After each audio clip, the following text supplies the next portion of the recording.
નમસ્કાર, હું છું ગોપી ગાંગર અને આપ જોઈ રહ્યા છો નિર્ભય ન્યૂઝ. મારી સાથે અત્યારે કોંગ્રેસના ધારાસભ્ય જે કાંતિ ખરાડી એ જોડાયા છે, કારણ કે અંબાજીમાં જે રીતે આદિવાસીઓનો આખો મુદ્દો અત્યારે શરૂ થયો છે અને હવે આ આખા મુદ્દે આદિવાસી રાજનીતિ જે છે એ ગરમાઈ ગઈ છે. કાંતિભાઈ, તમારી પાસેથી આ મુદ્દાને સમજવા માંગીશ અને એ પણ જાણવા માંગીશ, કારણ કે ક્યાંક ને ક્યાંક આખો મુદ્દો હવે રાજનીતિનો મુદ્દો પણ થતો જઈ રહ્યો છે. બિલકુલ બેન, આજે હું પોતે જે વિસ્તારના ધારાસભ્ય તરીકે ગ્રાઉન્ડ લેવલ ઉપર ગયો હતો. ત્યાં ગયા પછી હું જાતે જ ઘણી બધી ચર્ચાઓ થતી, પણ હું જાતે જઉં જોઈ વિચારીને સત્ય છે બહાર લાવવા માટે આજે મેં સંપૂર્ણ રીતે કોશિશ કરી છે. એ ગામની અને પાડલિયા ગામની 13મી તારીખના દિવસે કિસ્સો થયો હતો. એ બાઈની જમીન એ લોકો વર્ષોથી પેઢીઓથી ત્યાં રહે છે. એ બાઈ ઓછી ઉંમરે વિધવા થઈ ગઈ, નાના નાના છોકરાઓ છે. એનો પતિ લગભગ 60 ફૂટ જેટલો કૂવો ખણેલો છે. એ જ કૂવામાં પોતે કૂવો ખણતી વખતે પડ્યો એટલે મરી ગયો હતો.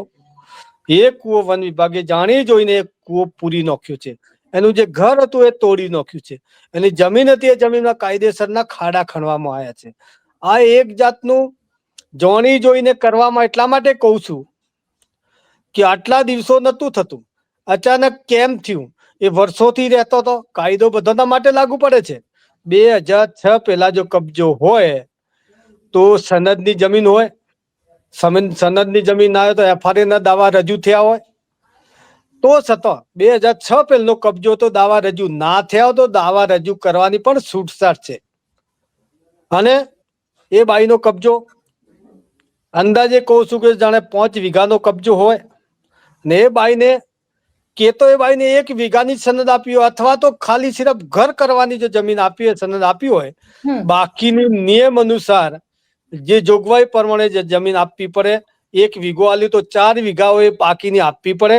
પણ નહીં, આ જમીન ખુલ્લી કરવા માટે આ લોકોએ ષડયંત્ર કર્યું છે. મેં પોતે ત્યાં ગયો હતો ને, એ લોકો આદિવાસી જે દિવસે 13મી તારીખે થયું છે એ દિવસે આદિવાસી વાટાઘાટા કરવા માટે બેઠા હતા કે આ બાઈની જમીન છે, આ બાઈની વિધવા છે, આ બાઈને તમે કૂવો મત પૂરો, આ બાઈની ઘર મત તોડો કરવા છતાંય પણ રાજકારણ એટલા માટે કદાચ વચ્ચે આવતું હશે કે આદિવાસી કોઈ સંજોગોમાં ક્યારે હથિયાર ઉપર હાથ મૂકતા નથી. આદિવાસીઓ ક્યારે હથિયાર ઉપર મૂકે કે છેલ્લે કે હવે પ્રાણ નીકાળવાની તૈયારી છે અથવા તો છેલ્લે અમને સમને ઘા થઈ રહ્યો છે એ વખતે હથિયાર ઉપર હાથ મૂકે, બાકી કદી મૂકે નહીં. આદિવાસી શાંતિસર બેઠેલા હતા. પોલીસ અને વન વિભાગ સાથે રહીને એમના પર લાઠીચાર્જ કરવામાં આવ્યો હતો, એમના પર ટીયર ગેસ છોડવામાં આવ્યા, 50 જેટલા ફાયરિંગ કરવામાં આવ્યા. એટલે છેલ્લે આદિવાસીઓ ગભરાણા અને ઉશ્કેરણીમાં આવ્યા. એટલે ટીવી મીડિયા મારફતે દેખાઈ રહ્યું છે કે આદિવાસી ભાગતા દેખાઈ રહ્યા છે અને આદિવાસી ભાગી રહ્યા છે અને પોલીસ અને વન વિભાગ એમના પાછળ પડેલું દેખાઈ રહ્યું છે. છેલ્લે કે હવે નજીક આવી ગયા છે એ વખતે પોલીસે પણ પથ્થરમારો કર્યો છે, વન વિભાગે પથ્થરમારો કર્યો છે અને આદિવાસીઓ જ પથ્થરમારો કર્યો છે. પણ વન વિભાગ ને પોલીસ એમ કે આદિવાસીઓ જ પથ્થરમારો કર્યો. નહીં, આમને સામને પથ્થર માર્યો તો પોલીસને લાગ્યો હશે, વન વિભાગને લાગ્યો હશે અને આદિવાસીઓને લાગ્યું છે. તો પોલીસ અને વન વિભાગ જો સિવિલની અંદર દવાખાને ગયા હોય, એમની સારવાર થતી હોય અને જો આદિવાસીઓ પર જો પોલીસ અને વન વિભાગ જો ફરિયાદ કરતી હોય તો આજે 4થો દિવસ છે, અમને સમને આદિવાસીઓને લાગ્યું છે. શું વહીવટી તંત્ર, જિલ્લાના વડા કલેક્ટર, જિલ્લાના વડા SP, આ બંને પેલોના સમાચાર લેવા માટે તેઓ પોક્યા હતા. તેઓથી 5 જ કિલોમીટર દૂર આ ગામ આવેલું છે. તો લોકશાહીના ઢબે એમના પણ સમાચાર લેવા જોઈએ, એમને પણ સારવાર કરાવી જોઈએ અને એમની પણ ફરિયાદ લેવી જોઈએ. પણ એ નહીં, આ લોકોને ધમકાઈને એક તરફે ફરિયાદ લેવડાય છે. આજ તારીખ સુધી એ આદિવાસીઓ દવાખાના સુધી ગયા નહીં. હું આજે ગયો છું, એમના સમાચાર લીધા છે કે સાહેબ અમે બારે નીકળીએ, દવાખાને જઈએ તો પોલીસ અમને પકડી લે. દુખી તો દુખી આડાવડા એ એમના આજુબાજુના ઘરોમાં બેઠા છે, બહાર આવતા નથી. તો જો ત્યાંના જો સ્થાનિક બાજુમાં 4 થી 5 કિલોમીટર કલેક્ટર, એસપી અને સાથે સાથે સ્થાનિક વન વિભાગના મંત્રી પોતે સમાચાર લેવા ગયા હોય તો શું વન મંત્રી પરવીન માળીને એ સંવેદનશીલતા નથી દેખાણી? લોકોની જનતાના વોટથી બેઠો છે લોકશાહીના ઢબે. 2-3 કિલોમીટર એમને જતો સમાચાર લેવા શું જોરાયો તો? પણ એમના કહેવાથી કે આદિવાસીઓનું કોઈ નામ નિશાન નહીં રહેવું જોઈએ, આદિવાસીઓને કોઈ ફરિયાદ નહીં લેવી જોઈએ, મીડિયા અને વોટ્સઅપ ની અંદર જે હે બધું ધમકાઈને વોટ્સઅપ બંધ કરાવી દીધા. એટલે જે સત્ય છે ને એ છુપાવવા માંગે છે અને ખોટું છે બહાર લાવવા માટે આ લોકોએ વન વિભાગ, પોલીસ હાથો બનીને આદિવાસીઓનો અત્યાચાર કર્યો છે એવું ચોખ્ખું દેખાઈ રહ્યું છે. જો પેઢીઓથી ત્યાં આદિવાસી એમના બાપ દાદા ત્યાં મર્યા હોય તો પછી કયો કાયદો લાગુ પડશે? એના સાથે જો એ લોકો એમ કે વન વિભાગ એમ કે આ તો સમસુરી છે, તો સમસુરીઓ તો ત્યાં ફાયરિંગ કરવાનો કેને અધિકાર આલ્યો તો? ત્યાં ટીયર ગેસ છોડવાનો કેને અધિકાર આલ્યો તો? લાઠીચાર્જ કરવાનો કેને અધિકાર આલ્યો તો? વર્ષોથી એ લોકો કબજો લઈને બેઠા, સનદની જમીન હોય અથવા તો દાવા રજૂ કરેલી જમીન હોય. હા,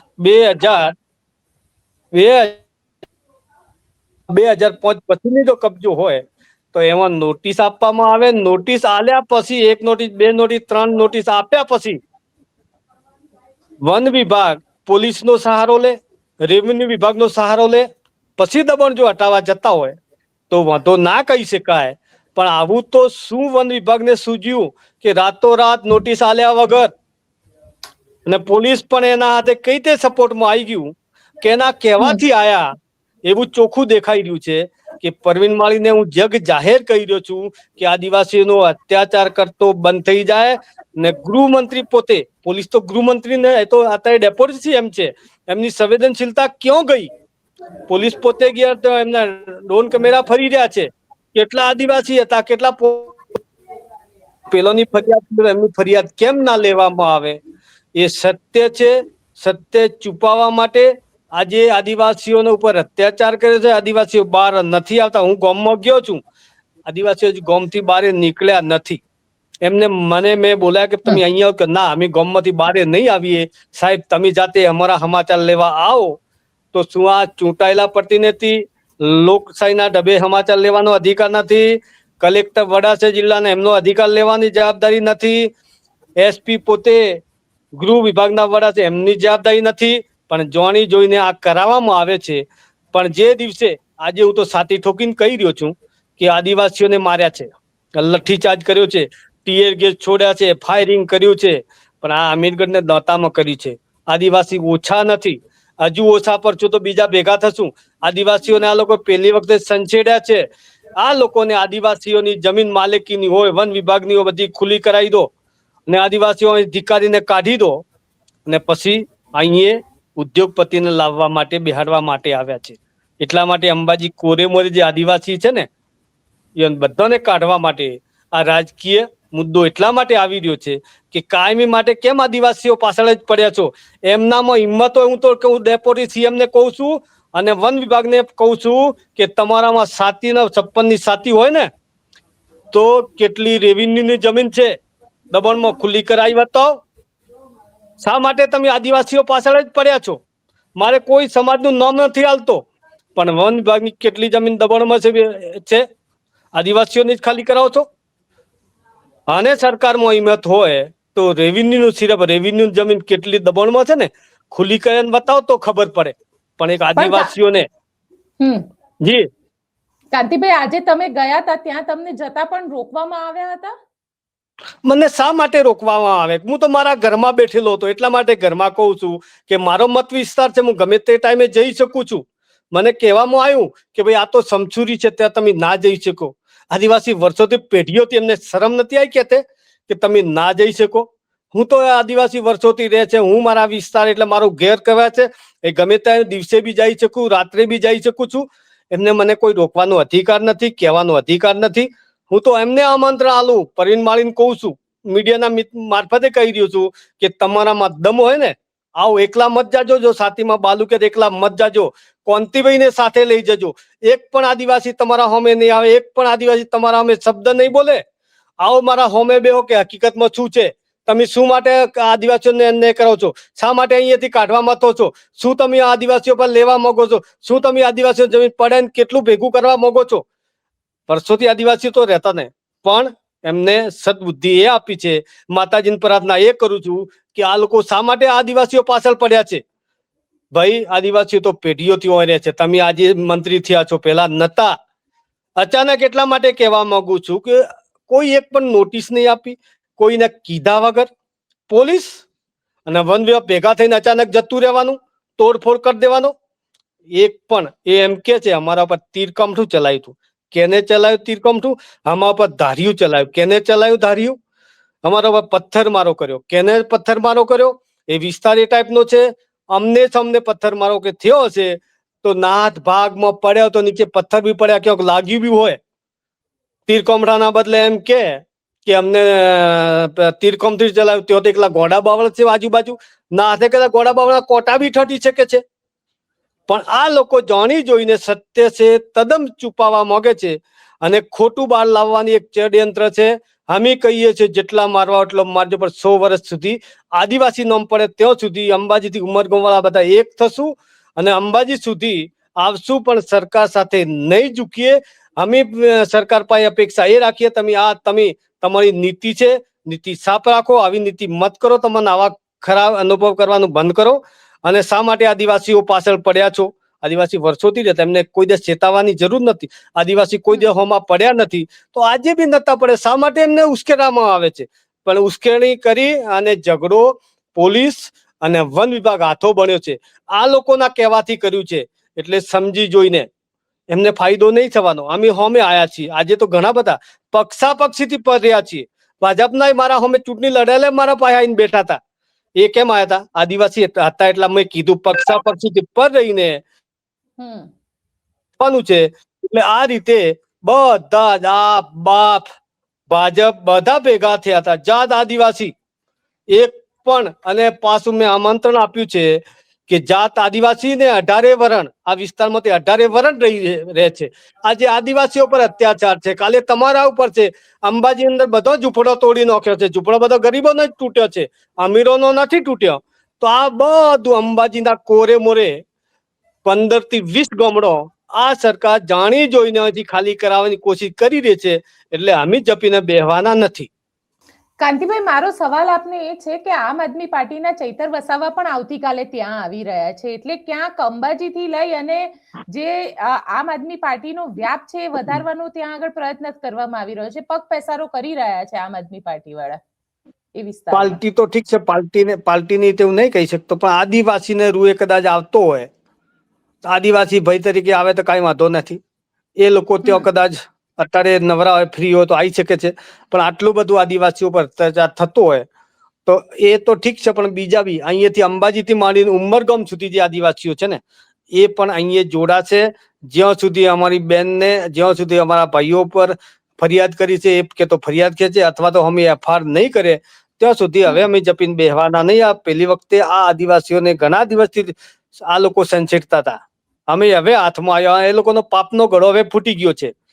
આખું અંબાજી, આખા અંબાજીથી માંડીને ઉમરગામ સુધી, એટલે મારો અમીરગઢ તાલુકો આવે છે, દોતા આવે છે, નવો હડાદ તાલુકો આવે છે.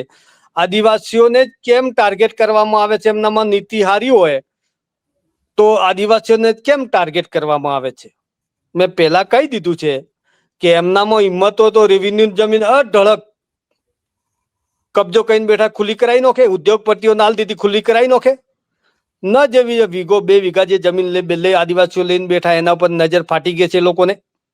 એટલા માટે રાજકારણ તો આવે છે કે આ જાણી જોઈને અચાનક ઇમરજન્સી કેમ કરાવવામાં આવ્યું. એટલે હું તો નોમજોગ કહી રહ્યો છું કે પોલીસ હતી એ ગૃહમંત્રીની હતી, વન વિભાગ હતો એ પરવીન માળીનો. પરવીન માળી તો અહીં બનાસકાંઠાના વતની છે, અને આજે ગૃહમંત્રી એટલે આ નાયબ સીએમ છે, ડેપ્યુટી સીએમ, એટલે બધું સંવેદનશીલ સાઈડમાં મૂકી દીધું. એક વિધવા બેનની શરમ ના આવી. વિધવા બેનને એમને જે અહીંયાથી વિચારવું પડે એ પણ એમને ધ્યાન આવી. આજે એના દીકરા નાના નાના રવડી રહ્યા છે, એનો દીકરો અત્યારે રોઈ રહ્યો છે, બાઈના ઓસોમાં ઓખો છે. પણ કાંતિભાઈ શું એ લોકોને ગેરકાનૂની ઓખોનું જમીન પાપ પર નહીં નજરે આવે?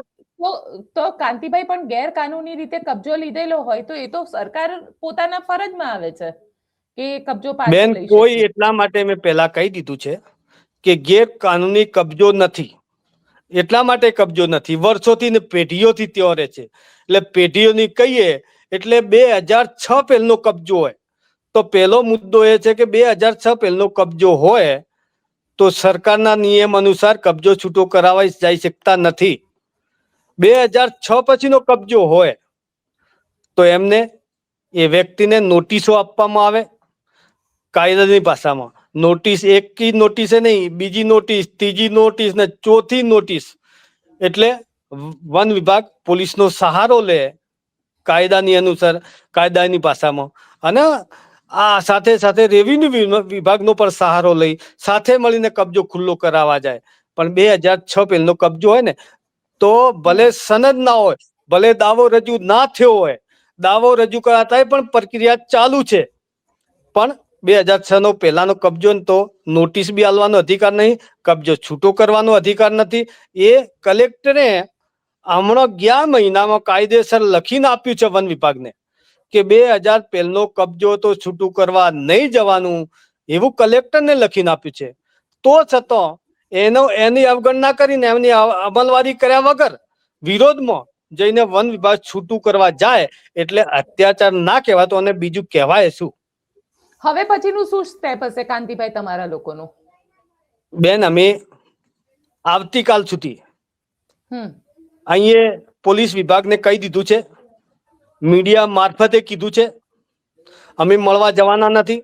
મીડિયા મારફતે આટલા દિવસથી સમાચાર નહીં લીધા, પણ એ લોકોની ફરિયાદ થઈ હોય તો આવતીકાલ તમારા માટે છૂટ છે કે આવતીકાલે આ લોકોએ તમે 26 જણનો આદિવાસીઓ પર ફરિયાદ કરી હોય તો અમારા આદિવાસીઓને જે લાગ્યું છે એ વન વિભાગને પોલીસ વિભાગ ઉપર એફઆઈઆર કરો અને બાઈની ફરિયાદ વન વિભાગ કરો. તમે અત્યાચાર તમે કર્યો છે એટલે બાઈની ફરિયાદ લો, ને જો બાઈની ફરિયાદ આવતીકાલ સુધી નહીં લે અને આદિવાસીઓની ફરિયાદ નહીં લે તો પરમ દિવસે ગુરુવાર છે, ગુરુવારના દિવસે અમે એસટીએમ કચેરી જઈને ધોમા નાખીને બેહવાના છીએ. અહીંયા આજે વસ્તી 3 થી 3.5 વસ્તી ત્યાં ઈશારે આવી હતી. મેં કોઈ ફોન નતા કર્યા, કોઈને ભાડું નતું આપી, કોઈને ગાડીઓ ભરીને બોલાયા નતા, સંભૂતે એમની રીતે આવ્યા હતા. આટલી વસ્તી મેં એમને કીધું છે ઠીક છે આજે તો 3 થી 3.5 વસ્તી આવ્યા છે, પણ પરમ દિવસે એસડીએમ કચેરી 10,000 વસ્તી ભેળી કરશું અને જ્યાં સુધી નિર્ણય ના મળે ત્યાં સુધી અમે ત્યાં બેસું. ત્યાં નિર્ણય ના મળે તો કલેક્ટર ઓફિસ જાઉં, કલેક્ટર ઓફિસ ના મળશે તો અહીંથી અમને આદિવાસીઓને ચાલતા કોઈ શરમ આવતી નથી. અમે અમારો હક માંગવા માટે ગોધી સિંધિયા માર્ગે ગોધીનગર આવવા માટે પણ અમે આજે નક્કી કર્યું છે કે ત્યાં જવું હોય તો જશું, પણ ન્યાય લીધા સિવાય ચાલે એમ નથી. અને આદિવાસીઓથી કાયમી માટે સંસેડવાનું સરકાર નહીં બંધ કરે તો અમે અમારી લડત ચાલુ રાખવાના છીએ. કાંતિભાઈ, છેલ્લો સવાલ તમને પૂછી લો, કારણ કે પ્રવીણ માળી વન અને પર્યાવરણ મંત્રી છે રાજ્ય કક્ષાના અને એ પાછા બનાસકાંઠાથી છે. તમે કહી રહ્યા છો કે પ્રવીણ માળીએ ત્યાં આગળ આવવું જોઈએ સરકાર સાથે, કારણ કે અત્યારે આદિવાસી સરકારની અંદર 4 થી વધારે તો આદિવાસી મંત્રી છે. બેન, એ લોકોને તો કદાચ આવવું જોઈએ, હું તો એ સંવેદનશીલનો છું. આદિવાસી મંત્રી તો વધના છે, એમને બી આવવું જોઈએ, પણ પ્રવીણ માળીનો હું એટલા માટે લઉં છું કે અંબાજી સિવિલ હોસ્પિટલની અંદર સરકારી વિભાગના જો અધિકારીઓનો સમાચાર લેવા માટે જો દવાખાનામાં આવ્યા હોય તો એ સિવિલથી 4 કિલોમીટર જો આ પાડલિયા ગામ છે એ લોકો આદિવાસીઓને લાગ્યું છે, એ લોકો આજે દવાખાના સુધી આવી શકતા નથી. તો ચૂંટાયેલો પ્રતિનિધિ એમના બી સમાચાર લેવા માટે એમની નૈતિક ફરજ છે. પણ એટલા માટે કહું છું, એમને જાણી જોઈને કરાવવામાં આવ્યું છે, એટલા માટે પ્રવીણ માળી ત્યાં જઈ શકતો નથી. 4 દિવસથી આજે કોઈ ગયો નથી. આજે તો આ વિસ્તારના ભાજપ ને કોંગ્રેસ બધા આવી ગયા છે ને. હવે તો અમને સમને કે ભાજપ ને કોંગ્રેસ એ બી આ લોકો સાથે આવી ગયા છે ને. આજે ભાજપના મારા અમે ચૂંટણી લડ્યા એ બી ભાજપના વિરોધમાં બોલવાનું ચાલુ કર્યું છે ને. આટલા હદે જો પ્રવીણ માળી કરાવતો હોય, ગૃહમંત્રી જો સંવેદનશીલ આટલું જો થયું તો પોલીસ શા માટે મોકલી? શા માટે એમને ગૃહમંત્રીને અત્યારે ડેપ્યુટી સીએમ તરીકે? એમની ફરજ નથી કે ભાઈ તમે આ અત્યાચાર આદિવાસીઓ પર કરો છો? અહીંયા જાણી જોઈને એટલા માટે અહીંયા જે થયું જતું કચ્છમાં ઠંડુ પડી ગયું. કચ્છમાં ચાલતું તો અહીંયા બાજુમાં મારા વિસ્તારની બાજુમાં વન વિભાગે ખેડબ્રહ્માનું તુષારભાઈનું મત વિસ્તાર છે, ત્યાં કાળા ખેતરા છે, ત્યાં પણ આદિવાસીઓ પર વન વિભાગે હમણાં 2 દિવસ પહેલા અત્યાચાર કર્યો છે. તે જાણી જોઈને નથી કરવામાં આવે તો એને શું કહેવાય?